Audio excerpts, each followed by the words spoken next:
Hi, this is Lucy, and you're watching 21st Pilots Lounge. Hey, I'm Ash. I'm Lisa with Victron Printing. This is Lucy. I'm Cafe Sparrow. It's Agalaki. I'm ViolinElf, and you're watching. And you're watching. And you're watching the 21st Pilots Lounge. 21st Pilots Lounge. 21st Pilot Lounge.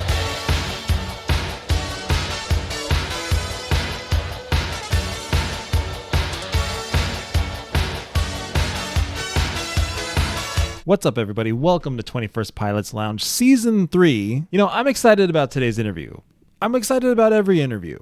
But this interview was definitely like no other. Not just because of where they're from or whatever, what they do. She is an elf lady from the forest. You know, I see Twitch as like a big forest. You never know who you're going to run into. You know, there's lots of trees everywhere. There's some sunshine, there's some rain, there's some clouds over here. And in this forest called Twitch, I met an elf lady that plays the violin. Now, if you know me very well, I used to play the violin when I was in junior high school, and I've developed this respect and this like special love for the instrument. Twitch really helped me explore the world of violinists a lot more. I've met many violin streamers on here, and they're all amazing. Elf just has this really unique personality. You just kind of have this feel-good feeling when you go in there, you know? You feel like you're in this magical world of wonder and music and fantasy. She's just a lovely lady. I had a really great conversation with her. We had a great time. We're going to be talking about her beginnings with Twitch, her music, what she's working on, her love for Andrew WK, which was very random. Dive into her background a little bit, as well as some musical performances, which, you know what? We're going to do something different. We're going to start off with the musical performance. So please, everybody, give it up for the amazing ViolinElf. Take it away, Elf.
Oh, Wow. got the puppy. And Shinji's awake. Thank you for that electric beginning Woohoo! of this interview, Yes. Elf. Please, everybody, give it up for Elf. Woo! Alrighty. Hey. I've been wanting you on here for the longest time. Well, and I wanted to say thank you for finding me so early in my Twitch stream career. Like, that was such an encouragement to me, that there were people that wanted to hear me do anything. And so I love, like, thank you for your support. It's sincerely. And then, like, hey, I want to do an interview. I have an interview show. Really? Thank you for still wanting me on your show. Cause yeah, it's Mhm. Twitch is something I really, really have come to love even more than I thought I would. Oh my Shinji God. is a lovely addition to the lounge and to your stream. I'm so happy Yeah, he's a part of it. He's usually always asleep, always tuckered out. He's just enjoying and mellowing out to the music, right? Is pretty that? much. And I, honestly, like, he's gonna be 12 in a couple Mhm. months, 3 months. Oh, And okay. it's like, so he's an old man, and this is Oh, what dogs do. They yes. kind of sleep all day. That's true. They get tuckered out easily. But yes, it was Yep. definitely a pleasure to finally to have you on here. Welcome to the 21st Pilots Lounge. It's an honor to have you Ah, on. thank you, Pilot. I am thrilled that this is like, this is really happening. We. No problem. Like, yeah, when I found you, I was happy to found you early on. I think you had not even 1,000 followers, or not even 500, or something like that. Yeah, Um, it was early, and that was like, "Oh, okay," I didn't know anything about anything, and mhm. it was just like, "Hey," I'd start my streams and people show up. That's good. Yeah, So, like, for a long time, I was really, really yeah, happy that, like, "Oh my gosh, 9 people are here. This is amazing." So, that exactly. was just kind of how yeah. No worries. It's not about the numbers at the end of the day. It's all about the community. It's all about the quality over the quantity. Would you agree with that? Yeah. And I think before I even began, it was more like, well, I wouldn't feel safe busking at like the Space Needle because we lived in Seattle at the time. And I Hmm. thought, well, that doesn't feel safe. So if I get to just be in my house, that's great. And I didn't really understand that people would like stay and watch. Hmm. I thought they'd kind of drop in, like, as if you're walking down the street. Hmm. There's hundreds and hundreds and hundreds of channels. So it's like, oh, I'll see what they're doing and then I'll see what they're doing. Or I'll watch 5 streams at once, whatever. Hmm. And yeah, I just thought, well, I'll just do what I'm able to do to entertain people and see what happens. So I honestly had no idea, which is also hard because then it's like, am I doing well at this or sucking at it? I'll never know because I don't know what to compare it to. Like, I don't know. So, But yeah, as you get feedback, then yeah. because there's a chat and Hmm. whatever, you get to know people and just yeah, you don't get to really know them because they're in a chat and they're is it whatever they're behind, they're a handle and they say stuff or use emotes. But it still feels like if someone's not Yeah. there for a while, you still kind of go, well, I hope they're okay, and I don't Hope know. they're still tuned in. No, I totally get it. Like, first off, it's great that you use the word handle name because that's a very old term for usernames. There's actually a lot of Oh, people that don't know what that is. I actually okay. had another guest on here before who I've known since the AIM days, AOL Instant Messenger days. Did you ever use that Okay. back in the day? Yeah, I think I used ICQ. ICQ too. Oh my God, you remember ICQ with the numbers, and every time you get a message, it says, "Oh, yeah, Yeah, we had the one where it's doodaloo, yeah." doodaloo, Mm-hmm. doodaloo, or maybe that was That was AIM, AIM. but Yeah. Mm-hmm. okay. So yeah, Oh my God, yeah. Handle name, guys. Handle name. We need to bring back that word. We need to bring it back into the masses. So I'm that's like, awesome. thank you for correcting me. No one's corrected me. I say that pretty consistently, like, oh, I'm trying to pronounce your handle. Like, whoops. It's like It's my just handle. username. Okay. There you go. Yeah, no, I totally get it. Like, it can be hard to like really get to know somebody behind a computer screen, versus somebody walking by when you're busking, on the True. streets. You know what I mean? But I think that's the benefit of Twitch. You actually get to develop like a friendship or a connection with these people. Yeah. That's also the beauty of Discord. here we are, Right. Absolutely. Absolutely. And that's Mhm. the other thing that's different about like a street performance is on a street performance, there's the performer and then there's the crowd. And the crowd, definitely doesn't know each other. And they're Mhm. completely unlikely to start up conversations with each other. Right. Whereas in a chat, they can get to know each other and they do. And then from stream to stream, they'll recognize each other or, hey, and then they, I don't know, they each know this command, like the hug command, or hey, I'll give you hot cocoa, or so I've got a ridiculous amount of commands in my stream because I think that's fun. I want people to like high five or fist bump or whatever because it's just like be a person. I Hmm. know we're using technology, but I don't know, bring your whole self. Have fun. And that's why I have so many noises. That's what I was going to show is in my streams, my little points, which I call elf quid. Hmm. Yes, I do. They're little coins. They're little coins with ears. I love that. um, so I want people to be involved. And so like during a song, they could play. Could you hear that? Hmm. So it was like, yeah, magic harp kind of. Anyways, Little just blurps, because yeah. then it's like Hmm. that's a way for the audience to make noise Hmm. for me, Yeah, for each other too. But it's a very unique way to interact with the streamer as well as others. Would you say that this persona, this elf character that you have, is a part of you in everyday life absolutely, in a I way? think because I spend a lot of time thinking about this pilot. Hmm. I really do. I think so.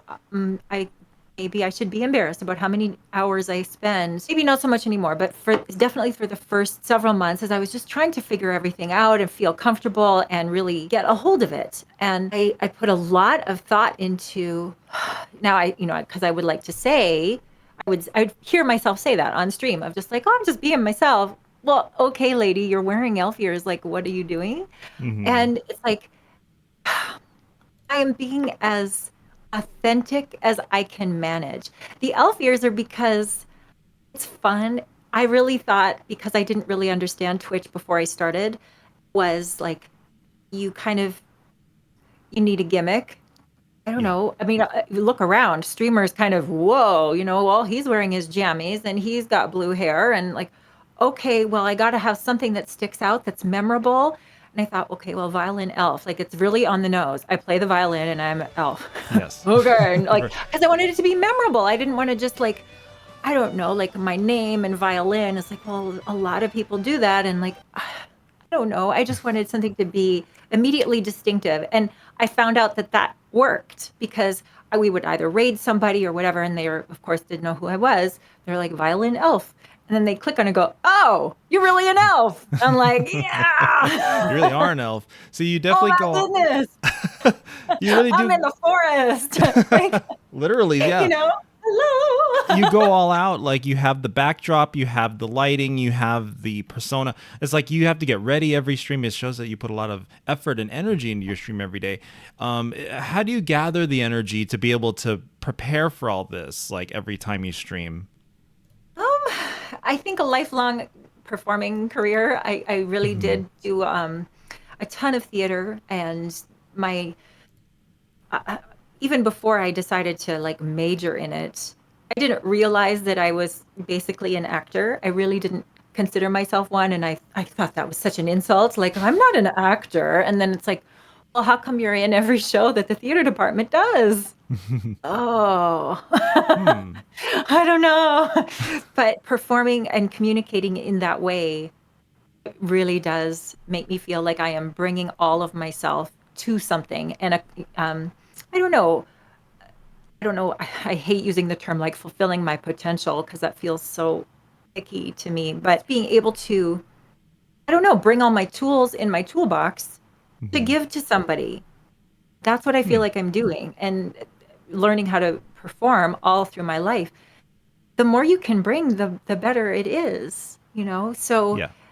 and I feel like I learned this with because I did so much children's theater, is Hmm. that when you can bring something extra special to not look like you're like, oh, well, I could have gone out to go get my groceries, but instead I'm gonna do a performance, like look just a little bit elevated really matters and really actually brings I Engagement. don't know, it certainly works for kids, and I feel like that is we're still all kids on the inside a little Oh yeah. bit. We still Hmm. have that, and so we still kind of like, "Ooh, shiny." We still do that, and, Yeah. um, I don't know, that is kind of my not so subtle way of saying, "I think you, my viewer, are worth it. I think you're worth the effort of me putting something together that's special." Wow. Like, that's really it, and it's not more complicated than that, and I'm not trying to manipulate. It's not like, "Oh, well, I get more whatever statistic, I don't know." It's not like that. More It's like, viewership. Hmm. I feel good. What makes me feel like, "Ah, that was great," was when I have brought everything that I'm able to, and I've given it, and it's been received. Yes. That's the complete circle, and then it's like, yeah, I'm doing what I was made to do. Whee! So there's really nothing more complicated than that, and then does a lot of work go into it? Well, hopefully I don't make you feel like, "Oh, I've done so much work for you." Like, you know what I mean? It's more like, "No, I want to. If I'm able to, I want to." And that's why when I moved across the country, there I took about 2 months off. I tried to start streaming again, but there was still too much going on. We were still unpacking. We were still and it was like, I knew I would not be able to bring everything that I wanted to bring to a stream. It's like, yeah, I can turn a camera on and go, "Hi, what day is it? What?" Oh, But the burnout. Yeah. Hmm. I was physically exhausted. I was kind of mentally fragmented in a billion places, and it was like, "So what is this, a violin? What am I supposed to do with it?" Like, it was really, Really? really, really hard. Like, well, it was just I had been so far. It stayed in its case for weeks on end because every single day was sun up to sundown, manual labor, exhaustion. Mm. I don't know. We renovated our house that we had to sell, and then we kind of worked. We did a ton of work finishing this house, and so Hmm. there was a lot to do. And when you move, everything's new. Well, Yeah. where do we go to get groceries? Where do we go to get supplies? Where's the best place to get this or that? And well, the neighbors want this or this. Everything is new. You do 100 new things every day for weeks, and Yeah. so the idea of like, "Oh, why don't you stream? It'll feel like a break." I was like, No. when I'm not doing the mandated stuff that I have to do, then Hmm. it turns out I have to go get groceries or I have to like, "We're Hmm. out of soap? How did that happen?" Like, Oh no. whatever. So it was things like that. And it's Yeah. not to say like, "Oh, poor me, moving was hard." It was like, yeah, it was, No. but Yeah. that's why I didn't stream while I was doing it, is because I really like bringing everything to my streams. And that's part of why I don't stream every single day. I could not physically do it. I mean, I'm mostly a housewife. I'm mostly, I'm making meals, I'm cleaning, I'm taking care of dogs. We do 2 walks a day.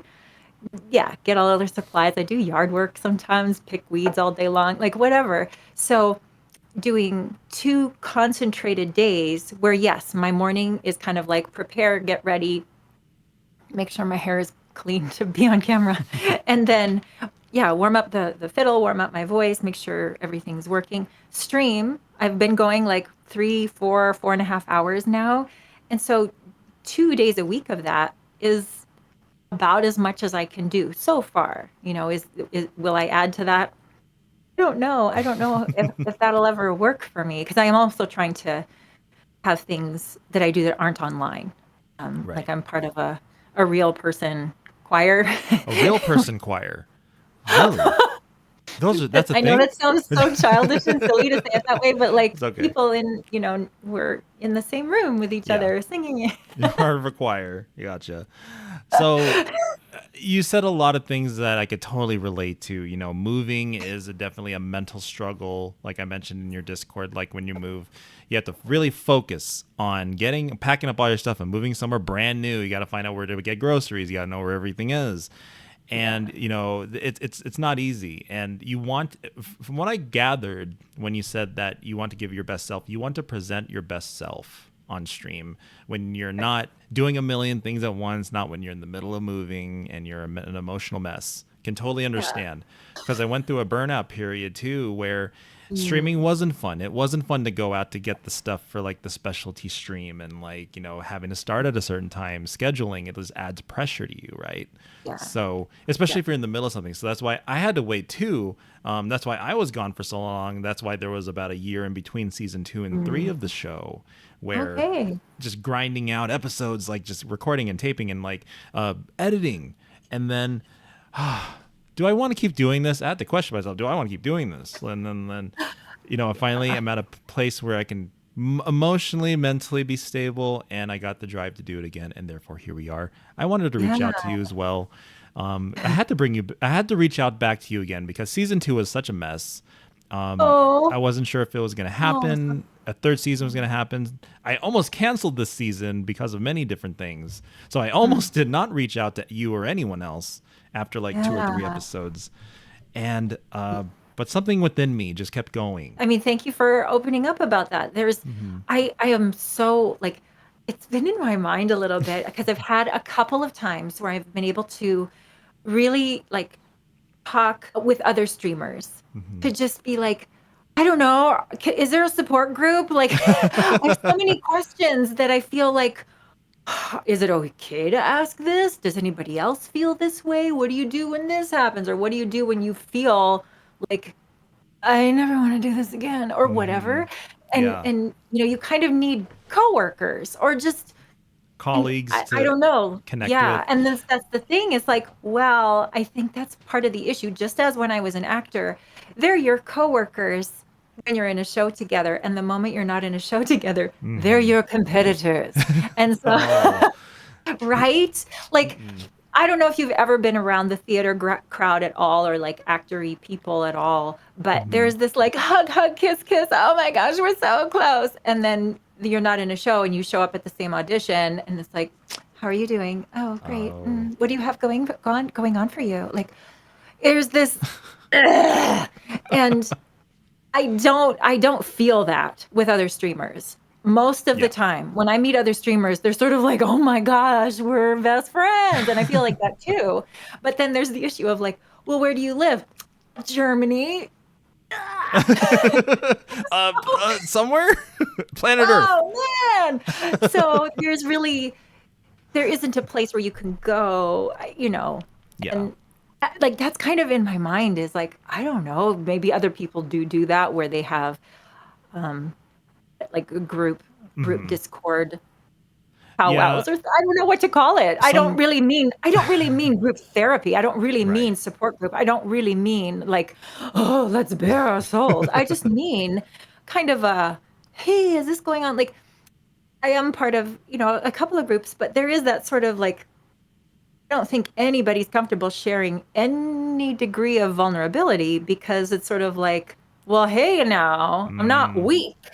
Don't think of it as a weakness. Yeah, exactly. So there's just kind of this weird, like I say, I mean, I put in an embarrassing amount of hours into really pondering the sociological phenomenon that is Twitch and that is Twitch communication between your viewers and the streamer and like that interplay. I am endlessly fascinated by that. Like in my stream, in other streams, and then like the interaction with other streamers. Just like I want to know the rules of like how familiar is it okay for the I don't know like is that dangerous? Like, oh, I've given away my playbook, or is that just good networking of like, oh, well, have you tried this app or have you tried this extension because it's awesome? And like, okay, thank you. Awesome. Like that's so, it feels unknown. And that's what makes me still feel like a crazy noob of, maybe other streamers are walking around going, duh. So it's an ever-going, everlasting circle of learning cycle. I totally shared that sentiment with you too. Like, you don't really have anyone to turn to or talk to, like coworkers and whatnot, colleagues, unless you reach out to them online, which we can only do really. But first off, if you need a streamer friend to like talk to or ask questions about, I'm here. You can always DM me or whatever. So my channel is always Thanks. open to you. And Yeah, ditto. I thank mean, you. as much as I know, that's the thing is like, I feel like I'm going to be Mhm. the on the receiving end of help, and that's maybe not comfortable usually. Is like, well, I want two ways here. I want to be able to Mhm. give something, not just Same. always be like, how do you everything? And No. I think at first on Twitch, I really was, I'll just say blessed. There were people that reached out of like, hey, do you have this? Do you like this list of banned viewers? Here you go. Oh, thank you. Oh. Things that were just I didn't know that I didn't know. And they're like, well, how about this? Or how about this? And I think they just reached their okay, I'm gonna move on. You're off to a good start, Yeah. and please be on your way. And so I didn't want to, keep asking or keep expecting help, anything like that. It's like, no, I don't want my training wheels anymore. I wanna go. You want to hop on the bike and just start rolling, which you definitely are. Like, I think you're on the right track. You have everything you need Thank as you. far as a musician stream goes.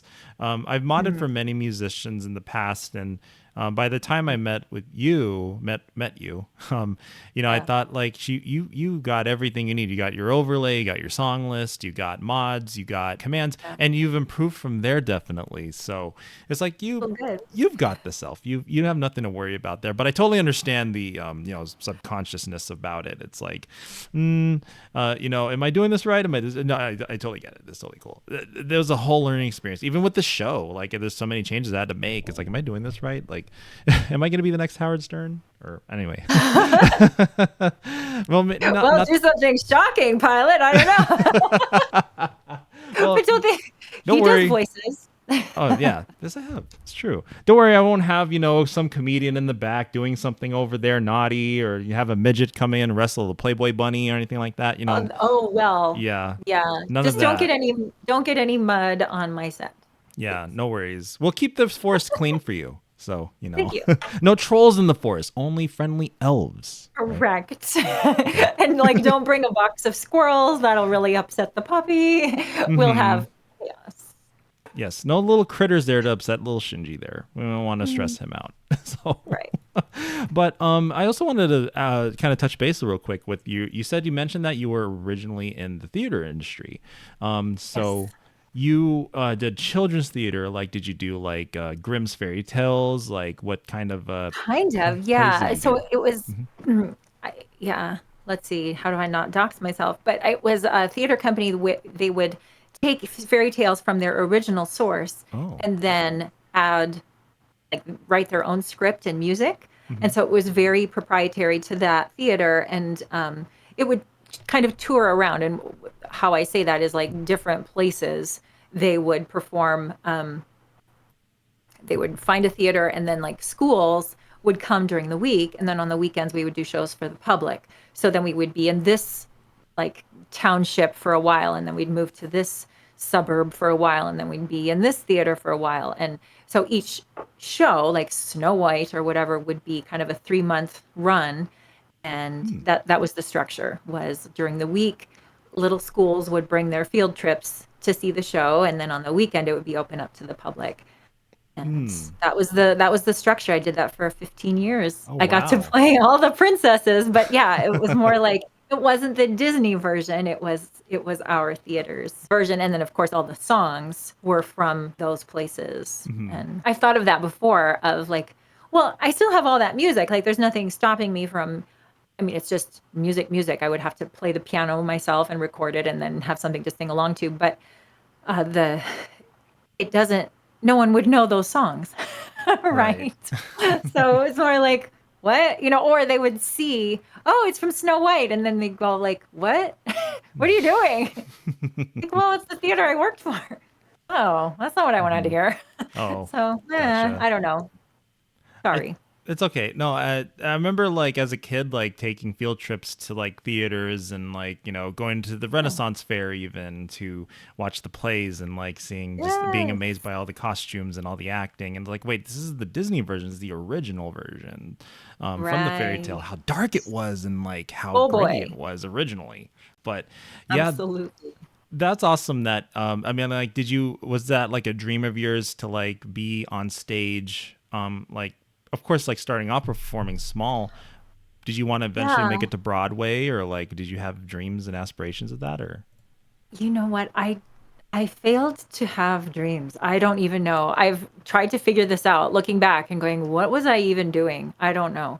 Because hmm. all through high school, my high school did not do kind of performing arts. There was a little bit of orchestra. Your school didn't do performing arts, you didn't have a drama class, you didn't have Not a really. no. I mean, I really did perform in front of a crowd since I was born. There is a picture of me singing at a wedding at age 2.5. So Wow. I really came by that very honestly. My parents met on a performing group that toured the country, Hmm. like for real. Yeah, Nice. anyway, that they So so it's in they're your blood. musical. It really is. And Wow. when I was born, then they were still kind of going. They were like this musical couple that people would get for their weddings. And Hmm. so when I was born, it was like, oh, our daughter wants to sing, and they're like, yeah, do it. And so I'm standing on a chair holding a microphone. My mom's at the piano, and my dad's kind of like near me, of like, she's standing on a chair. This isn't safe, but whatever. Uh, so definitely was very, very comfortable playing and playing. I was singing. I played piano for for church and stuff. And Hmm. then violin was at my elementary school, they offered a class. And so I was like, oh, yeah, I want to play violin. Not really, I didn't really have any connection to it. I think the most I had ever seen was Itzhak Perlman on Sesame Street. It's like, oh, that's a violin. Okay, cool. I just wanted to make noise. I'm like, I was just a very extra child and like, yeah, let's make noise. So that has stayed with me, obviously, until today. Yeah, for sure Everybody it make noise. shows. Making noise, Like, yes. yeah. Positive And noise. so Hmm. he was a lovely man, like directly from Russia. So he had pretty poor English, and we were just like, I don't know, 6 or 7 little kids, and we got handed out violins like from the shelf. We didn't even rent them. It was just like, here's a violin, here you go. And I'm sure it was like a half size or a 3/4 size, and whatever you can learn in a classroom, like a group like that. But I just took it, and I was like, oh, look what I can do. And I don't know, I figured it out. There was no internet, it's nothing like that, but it's just like, oh, well, what key should it be in? And that was in the little lesson book of like, tune this string to this and this string to that. So I'm pushing on the piano, and then like, I Matching didn't it think up. I'd break it. Hmm. Like, I don't know. I guess I was just kind of unsupervised, but I was nerdy enough that I wanted to do everything right. Well, I want an A plus, please. And so just like, yeah, figured things out on my own and really just wanted to play it how it should sound. And so even my parents today will say, we don't remember you ever sounding like awful. It was never, Hmm. they don't have any That was memory me. of that at all. And neither do I. I was sort of like, the day I had it in my hands, I was playing Twinkle Twinkle Little Star because I was like, oh, look, it's tuned in fifths. Look what I can do. And so it was like, I didn't even know that was the first song you're supposed to learn on the violin. I just did it. Hmm. So things like that. And like, it doesn't mean I'm a prodigy at all. It just means I was already playing the piano. I was already singing. It was just another thing. And so I didn't Natural. have a special connection to it or anything. It wasn't like, oh, my idol is so and so. I really didn't have that. I just wanted to make noise. So you were your own idol, your own inspiration. There wasn't anyone that really Maybe. like Maybe. I think boosted and it that. was just fun. It was like, because it's athletic. You Yes. have to be focused. And I think that was probably because, I'm just all the things that I liked that about piano. It Hmm. uses up both of your hands at the same time. It uses up your feet if you're using the pedals. At the time, my mom was playing organ at church, and it was like, oh, this is the best thing ever because it's like there's two keyboards like in levels, and then you have to use pedals with both of your feet. I was like, this is the most fun I've ever had in my life. I love this. This is like a Nordic track, but it makes noise. Track. So a Nordic track was this thing that looks like skis, and there's also like ropes to pull. Yep. Oh my god, that's so 90s, 80s. Yep. Ding, ding, Exercise ding. machines. There you go. I know.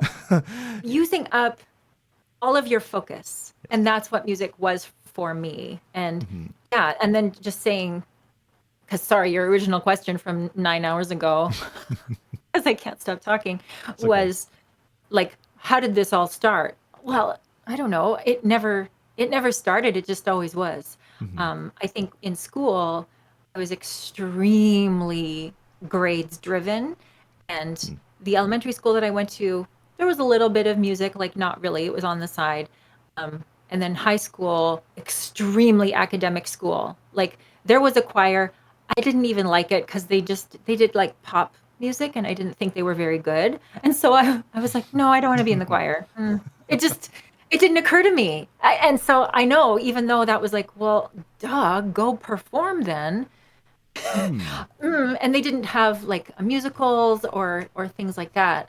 And I just wasn't, I don't know. I had a pretty dark period when I was in middle school and high school.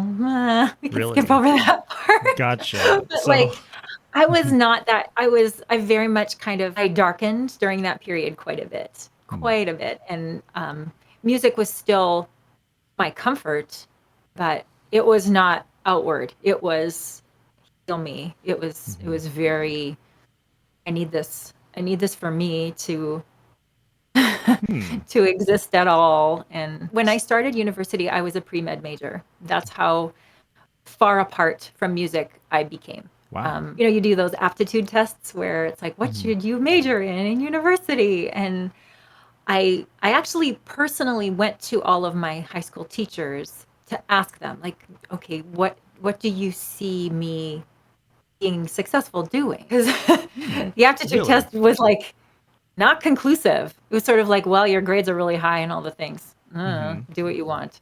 So I was like, that's not helpful. And they really didn't have any. My physics teacher was like, well, you have such a good spatial awareness. I really think you'd be successful at this. You would get, your drive is so high, like for all of these things. Okay, thank you. And then the English teacher said the same thing.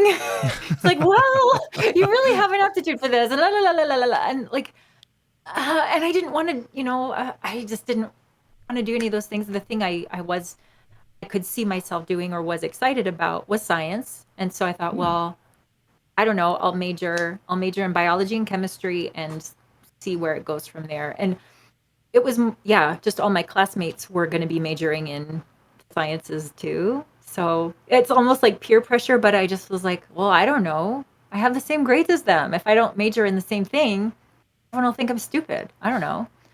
So whatever. I did a whole year as a biology chemistry major and then switched to music. So Really? So you're into science, you're into classical music. You really stood out from the crowd. Like, I'm assuming you're of the millennial age, right? Grew up in the 90s, born in the 80s, grew up in the 90s. Is that where I'm getting at? So pretty close. Yeah. okay.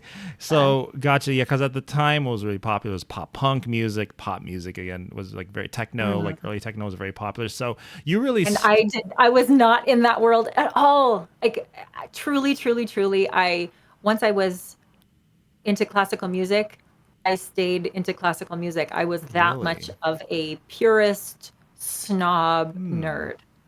Like Old truly, soul. truly. Yeah. Very much like one of the hosts in Canadian, this is like Canadian classical radio. His name was Jürgen Goth, and I considered him my best friend. Really? He had that, like, he was like on at night, and he would like introduce the music, and he had the very much classical voice, or classical radio station voice, where you kind of sound asleep. Oh. like everyone makes fun of the NPR voice, like that. So Yes, I understand that. Right, see?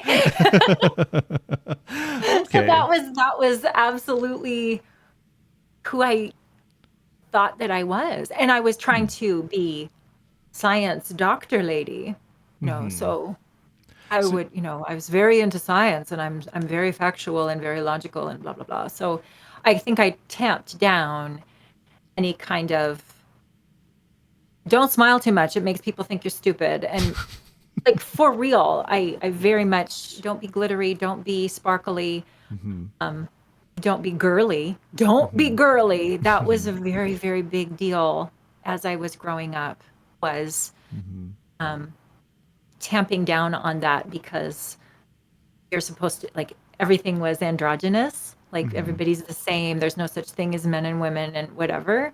And so I don't know, like, it really did affect me. Like, well, the only way to be successful is to be, career oriented and brainy, driven. brainy, Yeah. brainy above Smart. all things, brainy above all things, sense of humor optional, like, and like, hi there, this is who I really am. So, like, that's how far removed I became Yeah. from what's really in here. And like, I look at that and it's like, oh my goodness. Yeah. I very, for a while, I would say, think the first 17 years of my life feel like they happened to someone else.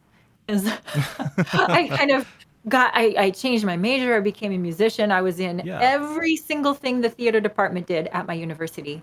And I couldn't get enough of it. And I mean, I kept getting cast in things and they're like, "Are you going to major in theater?" I was like, "No, I'm an academic musician." And like, I was super snotty about it. And I just thought, ugh, actors, they're stupid.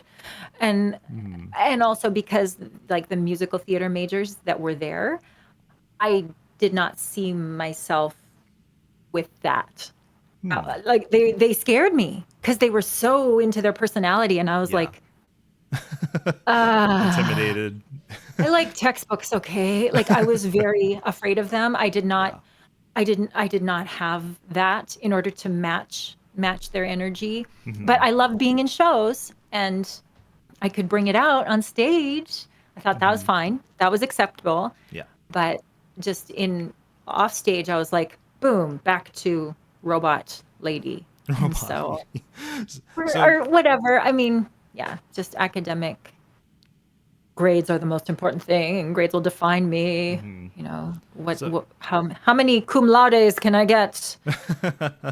so Well, because from I just yeah. really had a chip on my shoulder, I guess, about not wanting people to think I was stupid. That Right. seemed to be very important at the time. Yeah. And yeah. Like being viewed as different or to the point where people make fun of you and bully you. You want to fit in. Like, but from what it sounds like, you seem to have strayed away from the norm. You really, so it seems like science, instead of science, it sounds like you really wanted to major in the performing arts. It seems like that's like creative arts seem more appealing to you. So when most kids were like, I guess, like more academic driven, like you said, so you were kind of straying away from the machine of, oh, I need a career. I need to be a business lady or something, or Yeah. getting good grades, which is always good. It's important to get good grades, definitely. But it sounded like you were too good at school to where your high school teachers were like, "You're just so good at everything. You can do whatever you want." You know what I mean? So, but But you were here's the thing. yeah, I think I was good at school. I right. think I was good at school. The reason, like what finally pushed me to changing my major was really getting serious about, am I going to have to be around sick people? Am Oh, I going to have to like live at a hospital? And just really freaking out and going, what is my yeah. day to day going to look like if I'm really going down this road? And I started to just kind of like, I don't want this. I don't want this. I don't know. And really realizing like I might be able to, like, getting good grades on a test is not the same thing as living that career. Correct. And as a kid, people don't really tell you those things. Like they're telling you your aptitudes and they're telling you all of this, but anybody, it's like when you say to a 16-year-old, what's your passion? They're like, I don't know, clear skin. Like Do you want to get into wanting to get up in skincare? the morning, Do you want to you be a know. model? You know? Yeah, Yeah. exactly. And my word, today, I know, I mean, I don't want to get on a rant or anything like that, but kids today, it's like, what's your passion? And they'll say being famous, Oh dear. right? YouTube Being famous, famous. TikTok famous.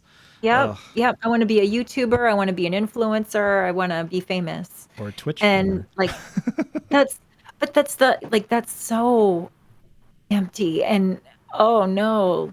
So, It's a anyways, but yeah, very there's being a performer. I did not have, let me put it this way. I had never ever seen an example of anyone I knew personally who had made it into a career. And so to me, it was like, that's a hobby thing. Like, of Mhm. course you can still play the violin, of course you can still play the piano, and of course you can do this, but what's your job? Yeah, And now, exactly. of course, being a performer, and then you still get that question. Yeah, but what's your job? What do you do? What's your day job? What do you do So on what's this? your job? And it's always like, it's always Yeah. said that way. So what's your Yeah. job? Unless you get lucky, like I don't know if you know of Rachel Grace Violin on Yes. Twitch. Like Yes. she does music for like Love, love, famous love her. musicians. Yeah. Like Yes. you gotta And I've get listened really to a few of her hmm interviews. There's a podcast called Rockstar Violinist, hmm and she's like one of the first interviews that they did was with her, and it's really. incredible. She's definitely like, if you can have role models when you're already an old lady, like she is absolutely a role model. She's totally like, if I had known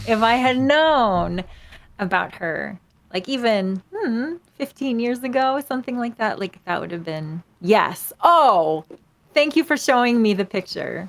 So, Yeah, yeah. sometimes you like wish that you it's like where have you been? I wish I knew about you Right. sooner. But by the way, Yes. you're not an old lady, by the way. You look gorgeous today, by the way, Elf. Thank you. I aspire to that. Even as a kid, Yeah. I aspired to this like timeless. hmm I don't want to be limiting myself to any. I don't know. I want the good parts of everything. I want the good parts of every era, the good parts of every category and field of interest or field of study. Yeah. And I want the good parts of technology, please. Like, as much as I love the Renaissance, I sure like indoor plumbing, you know? Yes. That is one of the greatest inventions ever. I don't know how they were able to live back then without it. So it's like you see them like how it's portrayed in media and paintings and scriptures is like what how do they stay clean? Are they clean under there? It's like wait, what's under that toga? Oh my god. Uh Ugh. Well, they had other ways, yeah. But yeah. Anywho, let's not get into world history just yet. So yeah, but it's really interesting to hear about your history with academics and how you discovered the violin and all that. So you weren't part of an orchestra, like a traditional school orchestra, anything like that, right? It was just like a I was for class. a little bit. You I were took okay. like I learned violin class like in a class, Yeah. and when it just kind of began to be this thing of like, I'm excelling at this and I like it. Can I hmm please take lessons? And at the age that I was in figure skating because I'm Canadian. And hmm so that was the big decision was we can only afford one of these things. So do you still want to do skating or do you want to do violin? And I said, violin. hmm And so I took formal lessons. She ended up being a relative of ours. Hmm. And so she was quite academic and involved with like the city's orchestra and everything. But then I don't know. Because looking back on it, I look at it and I see it so differently than during the time. But I ended up taking lessons from her for I think it was either 4 years or 5 years, and like not during the summer, just during the school year, and made a little bit of progress. But I don't know. I wasn't taking it. I think all of her other students hmm were like totally tractor beam. I'm going to be a professional violinist. Hmm. So I was this outlier for her of like, she's a family member. I'll teach her lessons. Fine. hmm And, and so, cause I don't know. I probably gave her the impression that like, am I going to do this for a career? I don't know. Like sitting in an orchestra just didn't look that fun to me. I don't know. Right. It just didn't. I know that Hmm. I spent all my time listening to classical music, but I I also really loved Bugs Bunny, and I was like, well, I mean, can I do all the voices? Can I please be on cartoons? I don't know. It was just very much like, uh, and then Hmm. she told me right away. She was like, "You are not a prodigy. I don't see you being a soloist." Like so. Just thought, okay, so I'm going to be on like the back row of the second violins my whole life. So yeah, so That's where I I didn't was. really try to I didn't really Mhm. try to prove her wrong or anything. I was like, Mhm. I don't know, fine, okay. Like I have a really big math test tomorrow, so have a nice Mhm. day. I don't know. Yeah. And that, like I said, like that was my meek years of life. I was doing pretty poorly in general, and so Hmm. it's like, well, if I'm not going to succeed at this in a way that gets me a ton of like affirmation and approval and encouragement, then nuts to you. I'm going to go where I do get a lot of high praise because that's Yeah. what I need. I'm gonna die. I am dying every day. And I need that A and I need some kind of something. And so I wasn't getting it from a violin teacher. And I was like, well, I get what you're saying. Like you want something you're gonna be good at. You want to be something that you feel yeah. this passion for, but it sounded like you didn't have very much support in it necessarily, or you didn't. You're kind of lost and confused of where to go with it. It sounded like. So Right. like, Well, and mhm, that was all of the things, I didn't really have any sense of push in any direction. And right. so that meant that I was kind of floating out in outer space. Like, well, what do I do? Where You're do I this go? confusing floating And ball of talent. It sounded like. or Um, just yeah, I think mhm, that's why my least favorite word in the whole wide world is potential. Is mhm. because I heard it so much and then Yeah, just kind of going, well, you're definitely full of it, I full of I guess potential. I didn't have any. Well, because hi there. I mean, I've made it through a bunch of decades of just like, I don't know, is this it? Am I doing it? Am I there? To be And that fair, it yeah, can be very crushing to just go, yeah. I don't know, is this what was supposed to happen? Did I get everything wrong? Have I made every wrong choice forever? I don't know. Hmm, I So totally relate. saying like potential is like to do what? Was I supposed to be Lindsay Sterling and I missed it? Oh, so yeah. Uh, yeah, even she had a rough start too.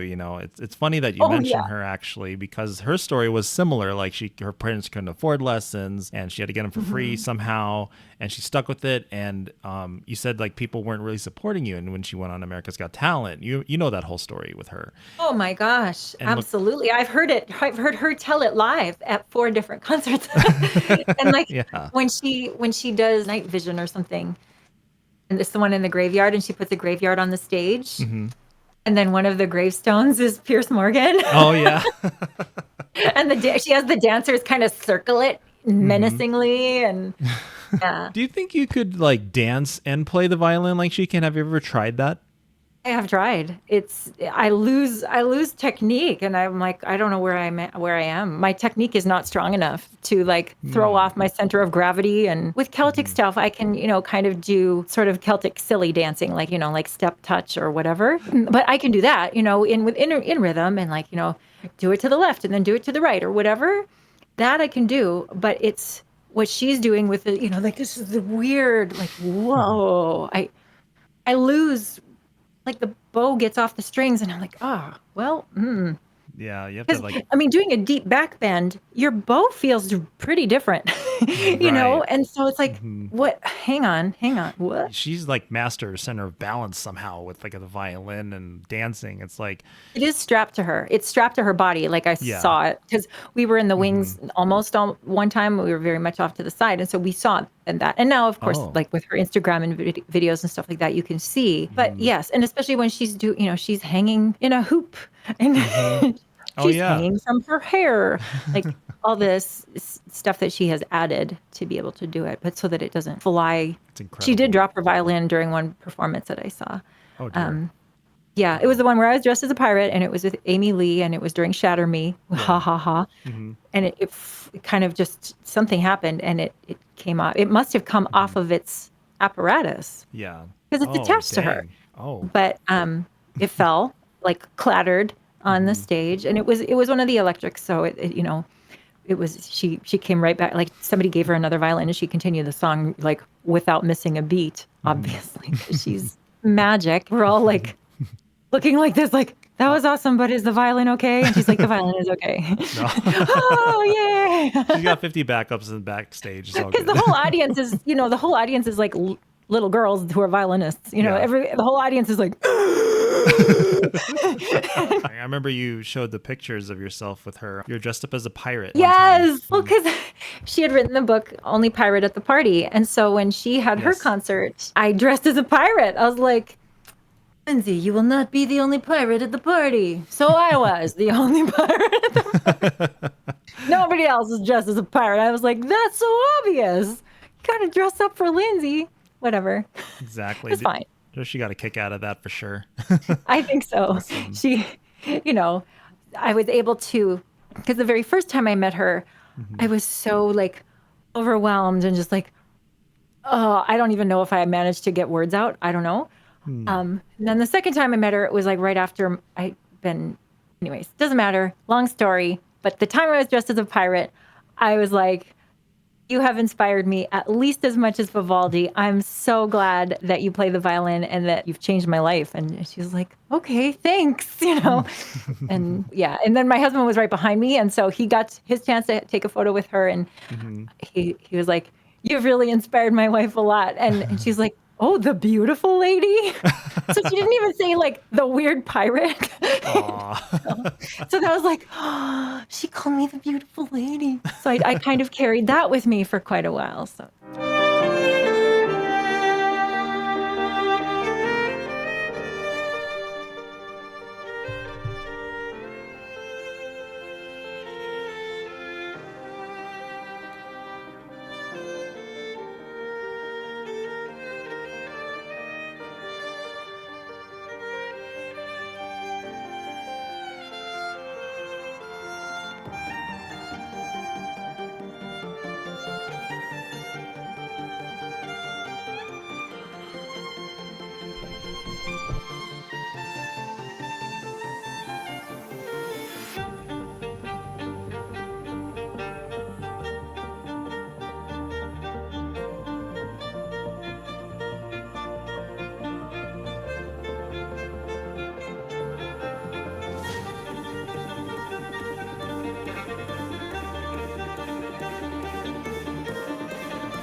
Does she play a big role with you in your violin life? I think so. I definitely, I mean, when she started getting going, which was like 2010, 2011, Yeah. and the very, very first time I heard her music, and it wasn't even her video, they used her song Crystallize Hmm. in a cosplay video that, we were very much into cosplay at that time, like going to conventions and, Dragon Con.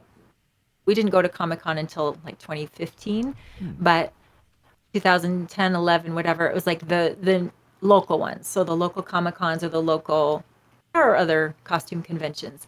And it was a cosplay video that used Crystallize. Hmm. And so I'm looking at all these costumes, but just like, what is this music? Ah!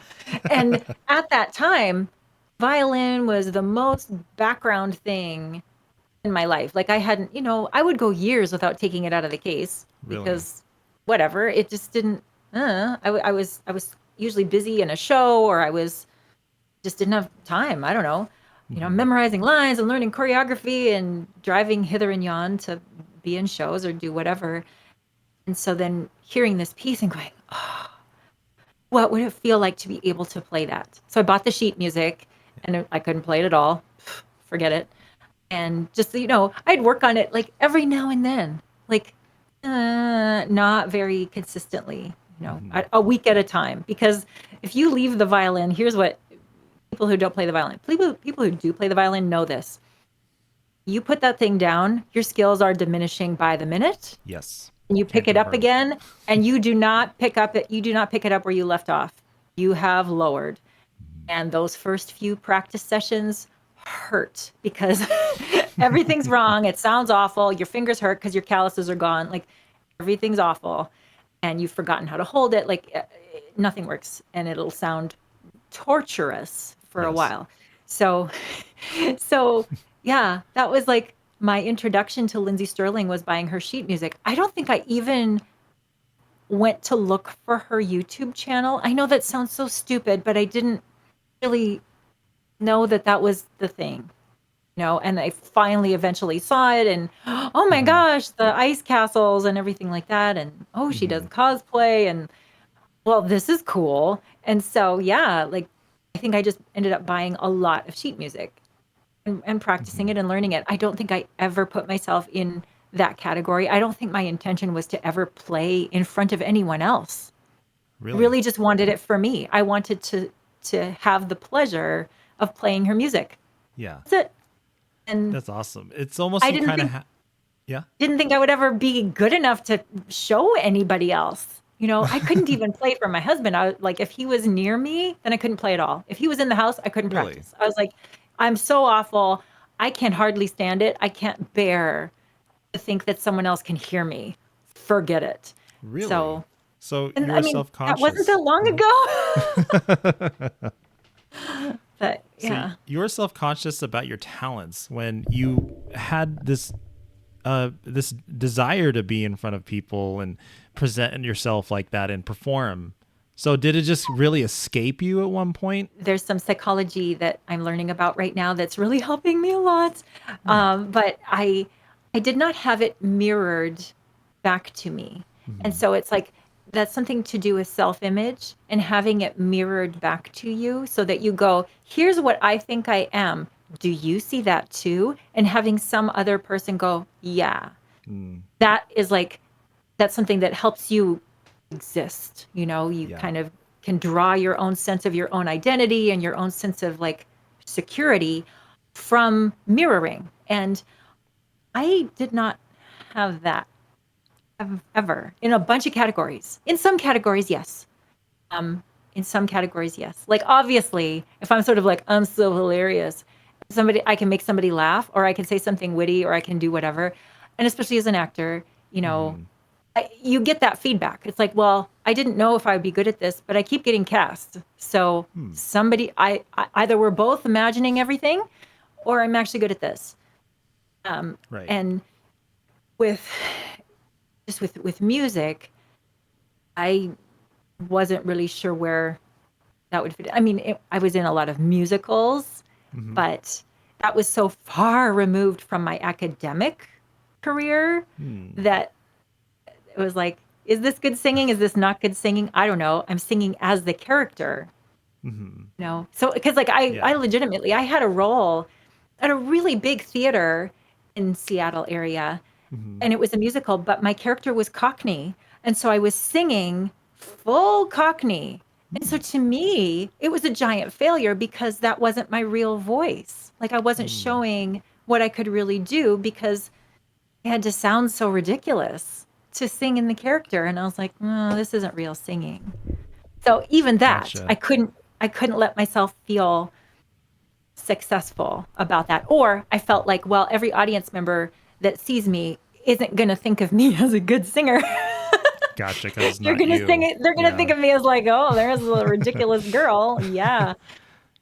So So I just didn't, yeah, as far as like violin, singing, whatever. Yeah. So, would you say that you, from what I've gathered here, it sounds like you've had a lot of misguidance, for lack of better terms, and a lot of struggles within your early tenures, your early years in that industry. Like, do you think that may have affected your confidence later on in life, and what brought Oh, you big to, time. yeah, Yeah. it's not even let your Big partner, time. yeah, I hmm had so much hmm and I've heard Lindsay Sterling say this, and it's like hearing her put it into words was like, maybe that's the issue. Was like she had this sense that she knew hmm there was something in her that wanted out, that she wanted to share. But yes, it was like, what am I? You know, she would go play at like halftime of basketball shows and like nobody would clap or people would be like, whatever. yeah, And she would go to coffee houses or she would do this or that. And like people didn't know how to categorize her. So it's like, well, what are you? Um, I'm an EDM violinist. And they're like, what?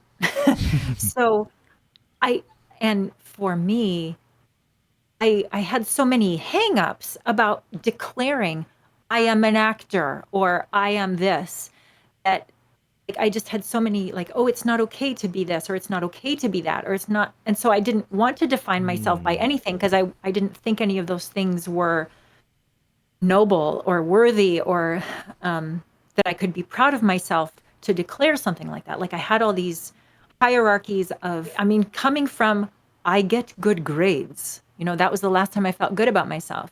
right, So other than like I got good grades, but I was really fat and I had horrible skin and acne and like I was a disaster.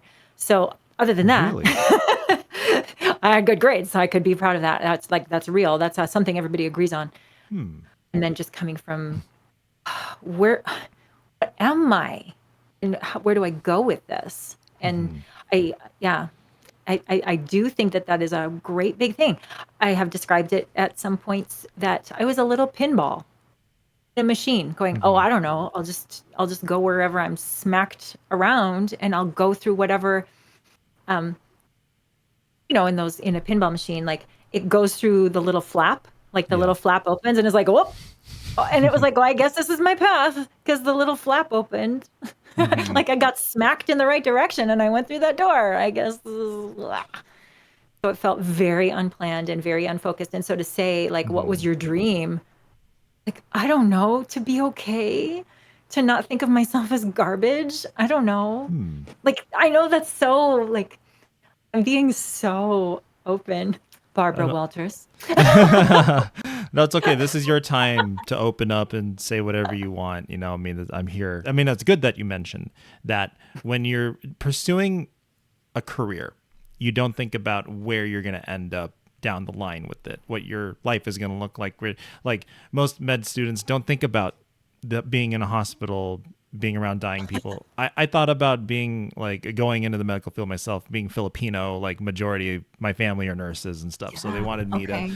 be Yeah. in the hospital and take care of the sick. And cause it Mhm. pays well, you get good benefits, and which is true. It's Um, respected and yeah, it's prestigious and you'll yeah. you'll never worry about income or how to put food on the table or exactly And you can all of move those things. anywhere. Yeah. Yes, portable. Exactly. Yes. But you got to think about your mental health. Like my cousin had a breakdown because she couldn't stand seeing someone's chest busted open every day, or like someone pulling at her, like begging for their life. It's just really hard on you mentally.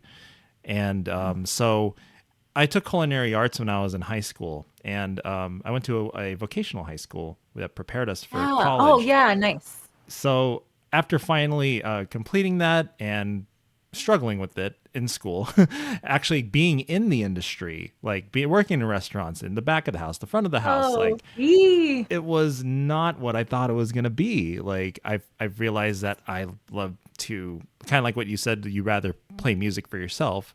I rather cook for myself or my guests or a partner. Yeah. So being in that environment, like actually experiencing from the classroom to the kitchen, was what we called it, is just not the same thing. So none of my friends like stayed in it. Like none of us are in it right now. So I totally You know, share your sentiment there with yeah. thinking about where you're going to be. So I took a complete detour and decided to go to IT and like work in front of a computer all day because being at home is better than that. It's just, There you go. yeah. Yeah. Anyway, and it pays And well, I think, Mhm. and I don't like, Mhm. I don't know how much it has changed era to era, but the very idea of growing up, training for one thing, and then doing that thing until you die.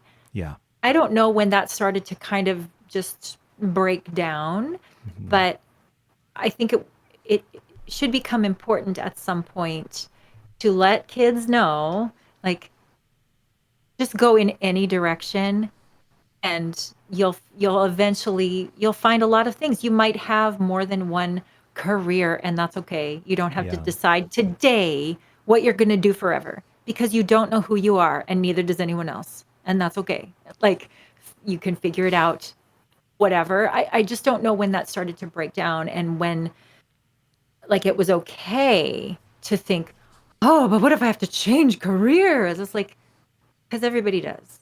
Yeah. Oh When yeah. they kind of settle in on, "Oh, I'm actually really good at this Hmm. and not that. Yeah. Huh, who would have known?" And that's Hmm. something too, like, I think about this sometimes where, the very, very, very academic sorry about my dogs, but It's okay, Shinji. oh my goodness, he Oh. might be kind of hot. Or he's going to his bed. We'll see. He's not quite gone. Anyway, yeah, just that whole idea of Hmm. who are you? And, was I think the very idea that everything's linear, Hmm. like let's put life into a graph, why not? But Yeah. the idea that it's linear, it's not. Um, Not only because you don't know what you don't know until you know it. Yeah. How about that for grammar? But then you are going to make like sometimes life circumstances happen to you too that totally change your mind, that just Hmm. totally open up something. Or, I mean, let's look at just technology. Did Lindsay Sterling know when she was 11 that she was going to be a YouTube star? No, because YouTube Exactly. didn't exist. Hmm. So there's a whole bunch of things like that where the best thing you can teach or kind of just become good at is look at your situation, look at the resources around you, and just kind of keep your options open. Like, Yeah. Totally. not to give pressure on yourself, like you should be ready at any time to be everything. Hmm. No, but to just like try it out. Try it out. Yeah. Don't worry about it if it kind of is like, oh, this is really clunky. I don't know if I like it. Then put it away for a while. Whatever. Try something else. Exactly. And it's not a But failure if you don't succeed in it. It's a lesson.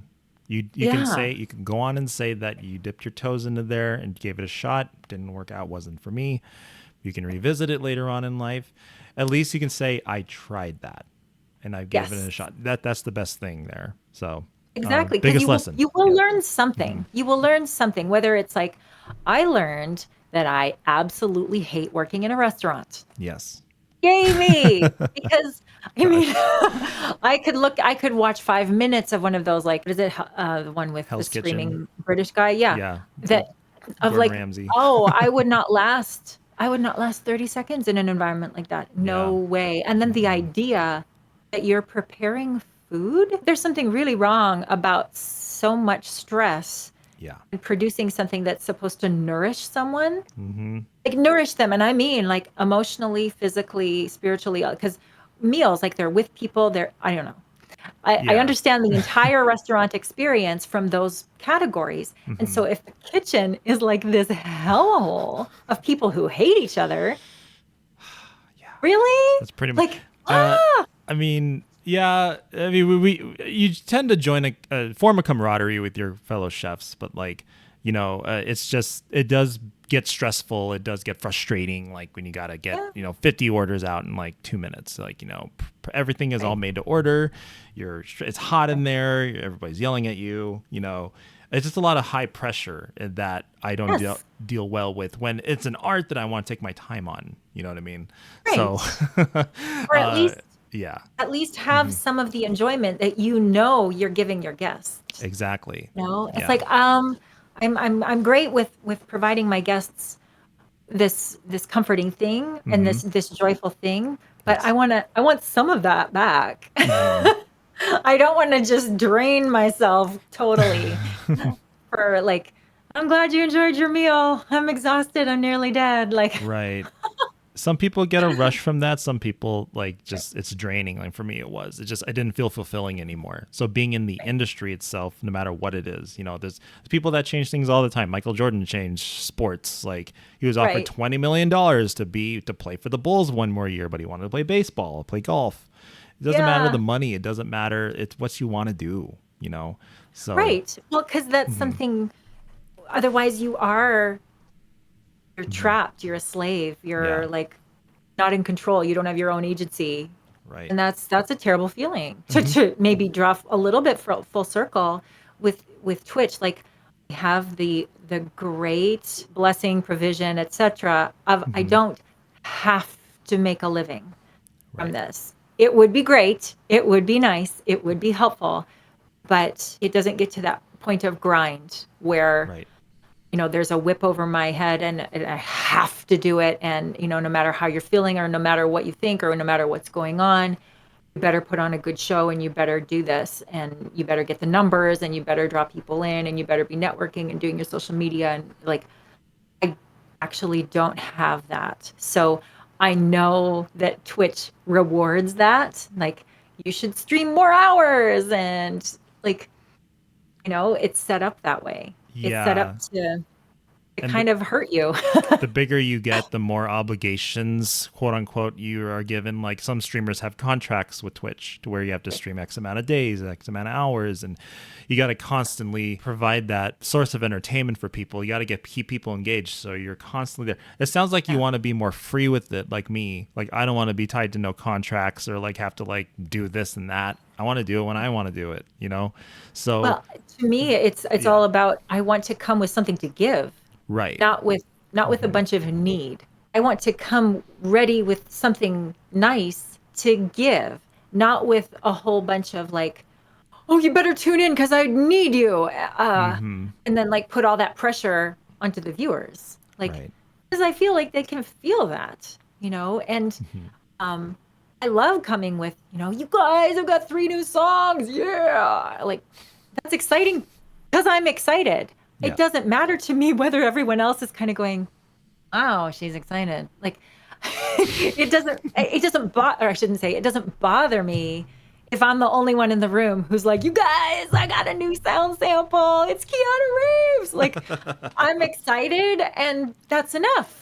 Really. Like I would like that if it's entertaining in some way or amusing in some way or at least like provides enough of an escape. Like I know a lot of people watch while they're working or whatever. So it's Yeah. just like she is just always in a good mood. And it's like, I'm not. But when I'm streaming, I absolutely try to like have that. I want Right. to I want to bring that. And I think that would be more and more challenging. Like I do know streamers who stream millions of hours more than I do, and they are always, they're I think they're made of different stuff than me. They're able to just be kind of a less extra to put myself in that category of just like they're so chill and relaxed and nice, and it's not like it's low energy, but it's just a different level, and everyone can kind of exist with it. And so they can stream for hours and hours and hours and hours and be entertaining and be engaging and be kind of a comforting presence. Yeah.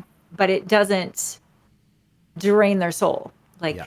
they're not using themselves up. Then, there's an interplay. There's interplay. Your viewers do give you energy. They'll have an idea or they'll say something and it's like, I didn't think of that or whatever. It's happened many, many, many, many times where I'm like, oh, I didn't sleep well or whatever. And I started to stream and kind of like, I promise myself, I say, if I'm really struggling after about 20 minutes, I'm just gonna be like, I'm struggling and thanks for coming, but I'm gonna come back tomorrow with a better stream or whatever. And this never happens. I start the stream thinking like, I only have to do this for 20 minutes. I'll be okay. And then it's like, I look at the clock, it's 45 minutes in and I'm like on the walls of just like, well, obviously somebody brought energy for me because this is great and I'm having a wonderful time. So You draw the energy from your audience, definitely. absolutely. Absolutely. And hopefully in a way that doesn't make them feel like, oh, we better scrape her off the floor again. Like, Or like I the never audience, want it. yeah, you don't want it to burden your audience to have to keep your energy going. Like you want to be able to No. deliver and perform, like you said before. You want to be at your best. You want to be able to perform and present yourself in a way so you don't have to put pressure on the audience to keep you going. Like there's some of those musician streamers where like, yeah, you guys aren't really talking. You're not really saying much. So I'm just going to end. Like, you don't want to be that person. I'm sure you won't be. You were there when I was just, I had my training wheels on and You're just getting in the thick of things and, yeah. And try to thank you give for what I not can. thinking I'm so old, but I very much felt like, holy crap, old person on the internet. Like there was so much technology to keep track of. I counted once and it was like, no, I have legitimately learned like 18 new pieces of software in a very short time. And so if something goes wrong technologically, I am absolutely beside myself because I will not know what to do. And there's an audience and, I came from the stage. So I didn't have that concept of, so they'll do something else on their computer for a second. They might come back in 5 minutes. Like I didn't have that sense of ease about it. I really thought it's the end of the world. Everyone will leave. They'll quit. They'll unfollow me because I don't know what I'm doing. Like, so I really had that level of panic about it. And so yeah, all of those things of like wanting so badly to be authentic. Meanwhile, part of the authenticity at that point was being pretty new at everything and just kind of going, I kind of don't know what I'm doing and I'm really afraid it's all going to fall apart. So I felt like that's being transparent, but it's also like you're really showing backstage a little too much here. Like, the Twitch world is actually really usually understanding and forgiving about, people who aren't familiar with OBS or the technology side of it. Right. That's why you have moderators and that's why you have technologically inclined people like myself to help you with that. So, and people will be willing to help. Honestly, it took me several,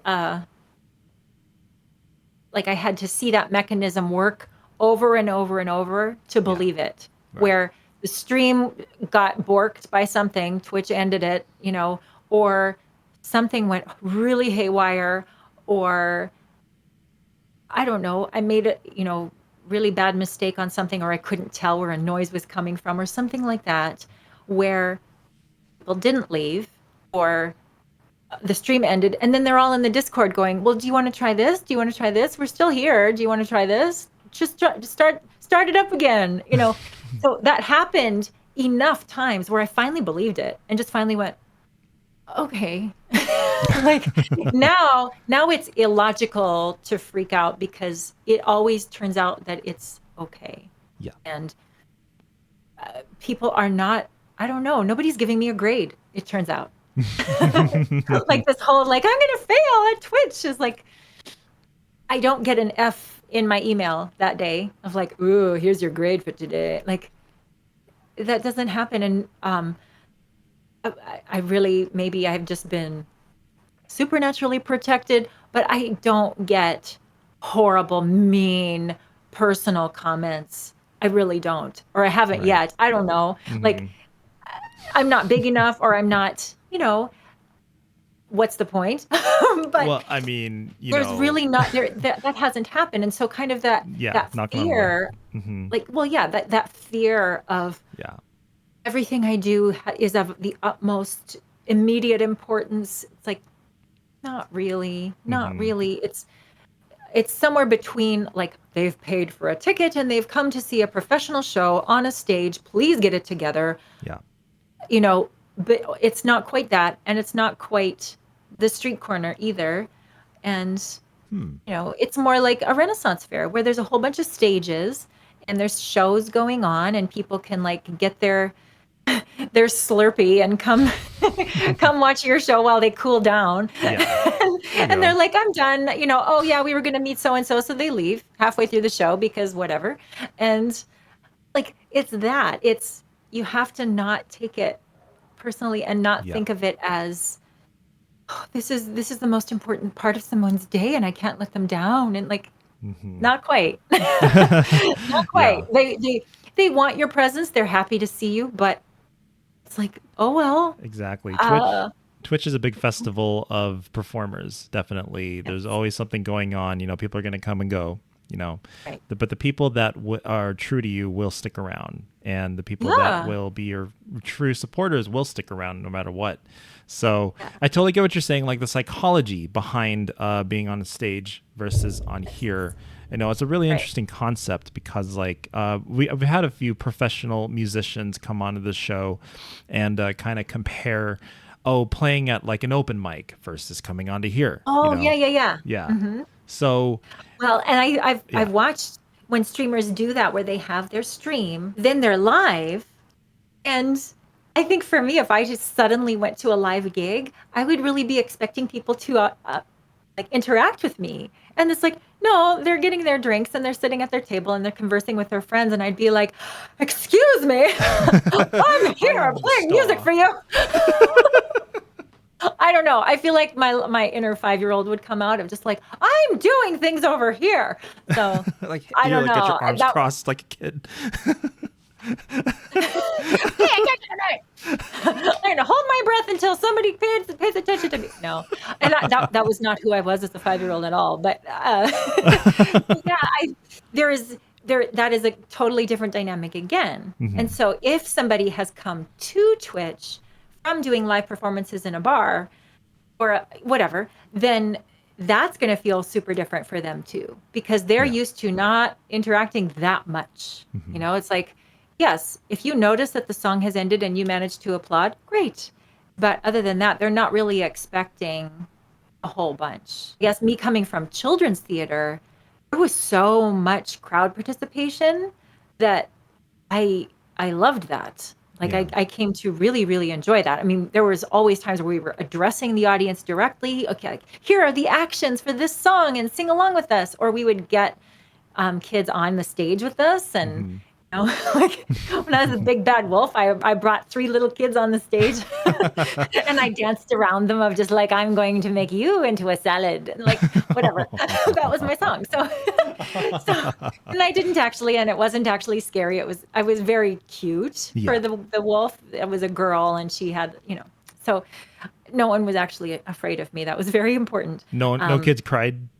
No, no, Okay, no, good. no. That's the last possible goal. But what you do get used to is like you're asking the audience for an answer. Which way did they go? And then the audience yells at you. It's like, he's right behind you. Or you're waiting for that. And so I got very, very good at that kind of interaction and you kind of expect it. And so when, yeah, Mhm. you want noise and you want interaction. And I think Gotcha. whatever. I was Yeah. also a Dickens caroler where, Mhm. you wear the Victorian dresses and you kind of stand in the corner of a banquet going on and you sing and, Really? You just, yeah, you can be. There was different kinds of gigs where sometimes we were a concert, and so people were expecting to, just be very focused on you and what your next song would be, and you kind of do a little speaking in between songs. Other times we were like wallpaper gigs, so we were off to the side in front of the fireplace, or next to the fireplace, between the fireplace and the Christmas tree, please. It makes for a nice photo. And then it's just a dinner, or it's a country club, or it's a whatever, a restaurant, something like that, and you would be in the corner and you would just sing song after song after song, and people may or may not clap at all, even if they notice that you're there, because they're just sort of like, yes, the radio, whatever. So yeah, I do have that experience too. Really? That sounds like it was a lot of fun. Like you loved like interacting with the audience and like the kids yelling like, oh, that just brings Yes. me right back to those like little plays at the library or something, Yes. And that's awesome. That's so cool. You used to like to do that. Alrighty. So this next song you're going to perform for us is going to be "Music Is Worth Living For" by Andrew WK. Can you give us a little bit of a background real quick with this song? Because I remember you said you were like away from the norm. You weren't into pop, but Andrew WK is party rock. So Totally. My introduction to Andrew WK was, we were watching a podcast in 2016, and they played Party Hard or It's Time to Party, one of those. Yeah. And I just went, this is so fun. It's metal, but it's so happy. And I was like, what is this guy? This is awesome. And I was just blown away. I was like, yep, I love this. And then he was on Conan O'Brien with this song, Music Is Worth Living For. And I was like, it was one of those moments where my life is different now. Like, I just knew. I was like, I need to be in this song. I need to be in it. I need it to occupy my body. Like, I loved it. And so within a couple of days, I wrote myself a part for it. I was like, how do I do this? How can I make a music video or something? And I did. We got me a Andrew WK like full head to toe wig and the white t-shirt and the white jeans and the Reeboks and everything like that. And we went to a park and I recorded it there. Like, I recorded the sound myself, but then, to record a video. And here's the best part. Andrew was coming to Seattle that fall, and so we had tickets. We were going to go see a show, and we released my music video like the day before. So he was in town, and I released my video like on Instagram and YouTube and stuff like that, and I tagged him. I was just like, and I told him exactly that. I was like, I love this song so much. Thank you for writing it.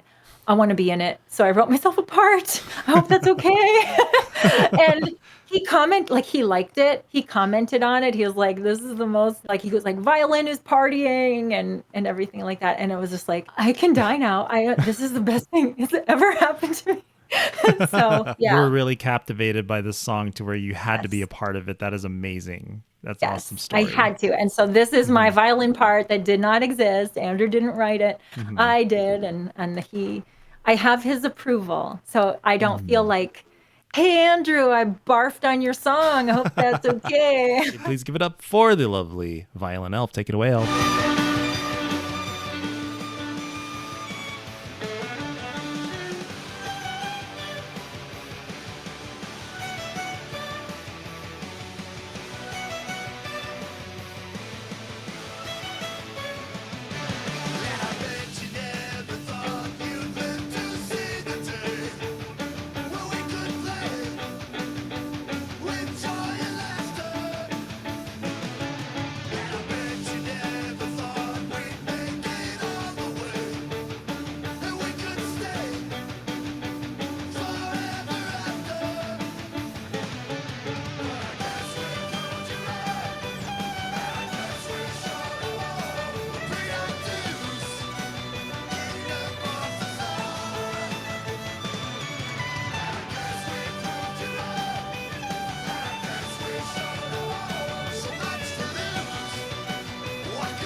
Wow. Thank you. I was headbanging pretty much that entire time. So Woo! bravo. Thank Bravo. You can see you. why Andrew has approved. Yes. I've now finished writing myself a part for We Want Fun. I Mm. had written like only the beginning parts because I did an Instagram very, very, very silly thing for my Mhm. birthday way back. And just like for We Want Fun and only the beginning part, but I finished it. And so I've been doing that on my streams too. We Want Fun was from the soundtrack for Jackass, the Oh movie. yeah. Yeah. Love Oh, that I movie. didn't Classic. I've not seen the movie, but the What? song is so wonderful and I loved it so much. And to me, when I heard it, I was like, yeah, that's Bach. So the part that I wrote for myself was very Bach. But Mhm. between the two, I had to play this one. So for this show, Gotcha. because I was like, no, no, no, this song is everything. Wow. um, Now you just yeah, added the classicalness to that heavy party kind tune. I'm of. sure people would get down to that. If he ever brought you up on stage to play that, like if he was in town again, that would be If he ever amazing. performed again, he's Yeah. kind of quit Mhm. his life. I don't know if you keep up with him or anything. He like Yeah. He's nobody knows what's going on. Like there's mhm. Reddit forums of just like, so does anybody know what really happened? And Mhm. there's a bunch, I mean, as usual, because his life, I didn't really know this until I was well into my super fandom, was like, yeah, he's been accused of being a totally different person and like, oh, there's Mhm. no such thing as Andrew WK. And like, whatever. I think like the last thing that I heard about him is he made an entire cover album of the Gundam soundtrack. Like he did a Oh bunch yeah, of that's way, Gundam way, way long songs. ago. That's way long Yeah. ago. That was like 2008 or something. Oh We wow. have that album. It's in Japanese, and so like all the writing on the CD and everything like that. Yeah. But we were like, he is with Gundam. What? What? What? It's up to us fans to keep his legacy going, keep sharing his Yes. music. So every time I see you and any other music streamer that has Andrew WK on their list, got Yes. to keep it going. You know what I mean? So that's really what it comes down to. What, regardless of what happens to an artist, right? Like, Right. to keep the music Yeah. alive. So, like, Well, and yeah, now I don't know if Mhm. you've been with me when I've rated other like metal because I'll raid like, oh, who's on? Oh, they're metal, like a drummer or a guitarist or whoever. Especially if they just allow like they play along with YouTube videos or whatever. yeah, 100% of the time, I request Andrew WK, hmm and just about every single time, they're like, "I've never heard of him. Who is he?" really. And I'll So, be like, "Let me tell you." So I feel like a proselytizer. I'm just like going out telling everybody like, "You need to know who Andrew WK is, especially if you consider yourself metal. Come on." So so you're doing your part. You are doing well, your part. That's and here's awesome. the like here's a like unexpected accidental strategy Hmm is I think it legitimizes me as, oh my gosh, I was able to teach the metal person something. Because I think they look at me and they're like, why did you raid me, lady? I'm like, what? And then when I'm Who's like, this oh prancing my punk? gosh, do you know Andrew WK? Because one of the guitarists, he was like he was listening to a few of them. He's Yeah. like, no, I don't like that key. No, I can't play major. Hmm. No, no, no, no. And I was like, well, what about Oblivion? And it's, one of his older ones. It's very, very mellow, very slow paced, and it's minor. And he's like, okay. And so then he clicked on that and then he played it. So for me to like know the canon and be hmm able to suggest something that he wanted to hear. And I don't know. So it's like, oh, accidental strategy there.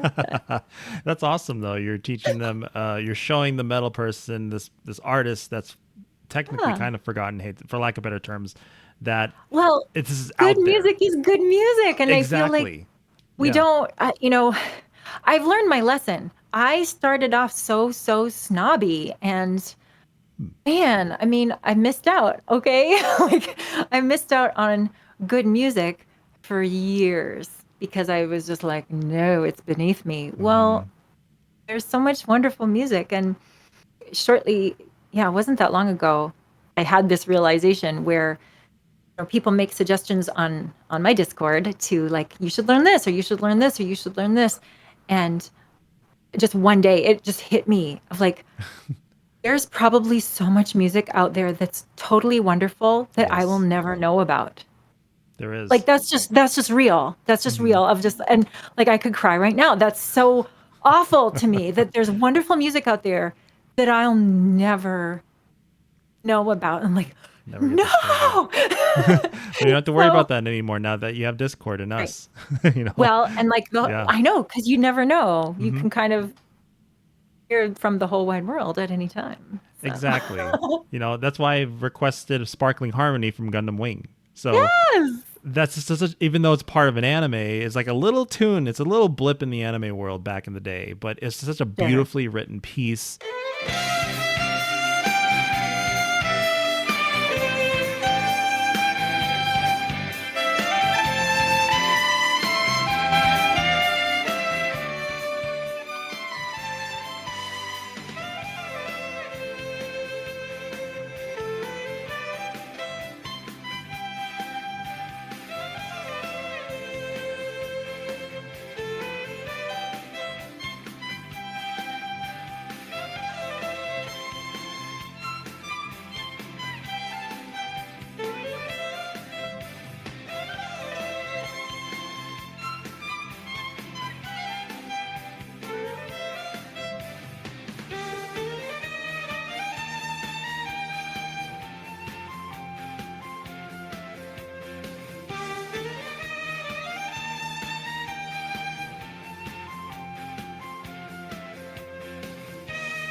Going back to beginnings with violin, that was actually one thing that really got me to play the violin in middle school. I was watching that Okay. show, seeing Katra play violin, and I was like, I want to do that.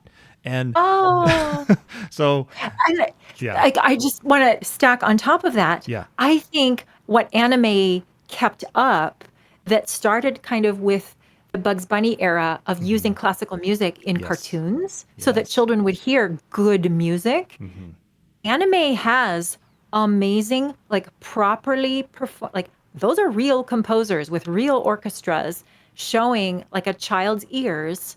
This is good music so that they yes, they start to hear before they know what it's called. Like, oh, this is chord structure, or that's a cadence, or this is major or minor. Like this music helps me feel the emotion of this scene.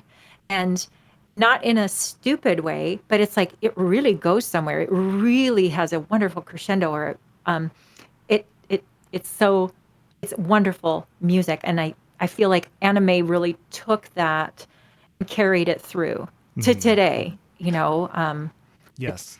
my other Gundam piece is the Gundam Evolution from the trailer for the game, which I Uh, guess no one is playing, but I'm yeah, the game is gone. I miss it so much. Oh my god.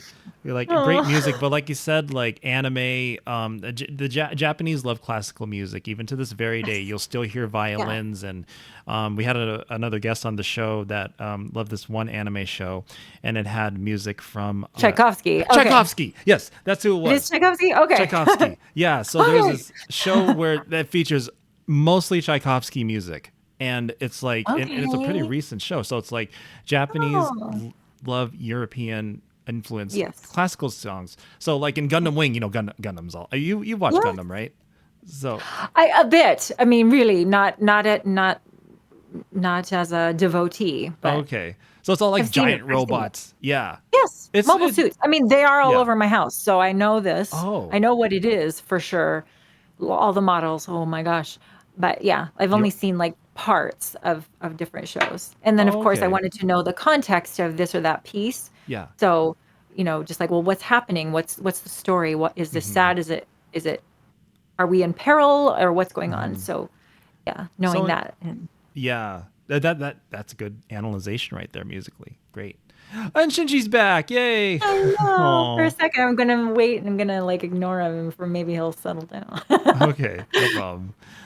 But yeah, no, Gundam is generally a war story between the Earth Okay. and the colonies, like wanting freedom, Oh, and we're yeah, gonna yeah, use yeah. cool robots to fight and battle. So it's generally a love story, a war story, really heavily influenced by old World War II stories and stuff. So, Yes.